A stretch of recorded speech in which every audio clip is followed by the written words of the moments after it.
Trimming is such sweet sorrow. And that's how I feel after the Travel Trust let go of small portions of our magnificent six hoard. I say six because we don't own Tesla. I have conviction that these phenomenal mega cap stocks will remain strong long-term performers, but they've had huge runs, and I feel like a pig if I didn't take something off the table. Now, it's not that hard to gin up reasons to sell some of these stocks on a fundamental basis. Yesterday, Barclays downgraded Apple to sell, saying that it's lowering estimates following another round of checks. We are still picking up weakness on iPhone volumes and mix, the company Barclays says. And the note then continues, as well as a lack of bounce back in Macs, iPads, and wearables. Whoa, man. I personally have great faith in the service revenue growth, but the note suggests that there's a slowing in that robust high-margin category, too.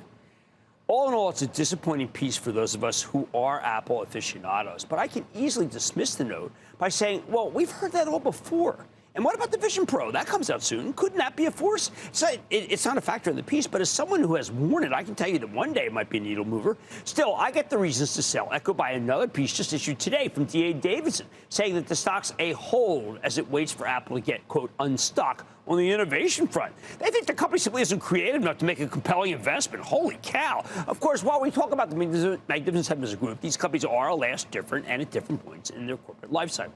For example, this morning, we got a piece from Bank of America about Amazon, saying it sees, and I quote, room for margin upside in 2024 with Prime Video ads providing a nice boost, end quote.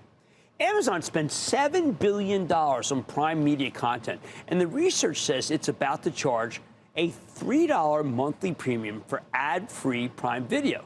Given that Prime has 150 million video users and perhaps, say, 70% might choose the lower-cost subscription with ads, Bank of America's estimates that means $3 billion in potential incremental ad revenue and $4.8 billion in total incremental ad plus subscription revenue. Holy cow, that's the equivalent of Amazon just waving a magic wand that prints money. 1 minute I'm watching an excellent Reacher episode, highly recommended 47 minutes of uninterrupted TV. The next minute, will I be watching an hour-long Reacher with commercials? No thanks. Let me pay that 3 smackers, please.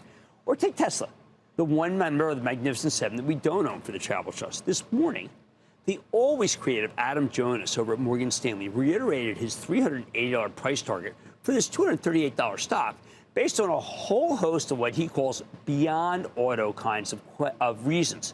And now, we may think of Tesla as a vehicle company that Jonas says is worth $86 on a discounted cash flow basis. But the sum of Tesla's other parts, financial services, possible deal with Chinese electric vehicle maker BYD, opportunities in insurance, ride-sharing, network services, Tesla Energy. Well, among all that, he thinks he gets the parts of the stock to be worth $380. How many companies have that kind of optionality?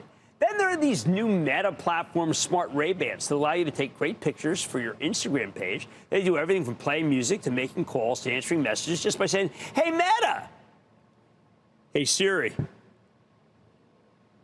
Unlike every other attempt at smart glasses, these look like simple Ray-Bans. You can't really tell the difference. They're not clunky or hard to use either. They could be meaningful down the line.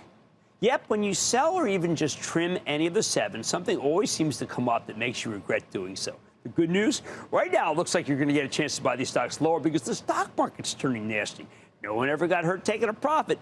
These darn companies are so good, they always seem to come up with something that makes them more compelling than we thought.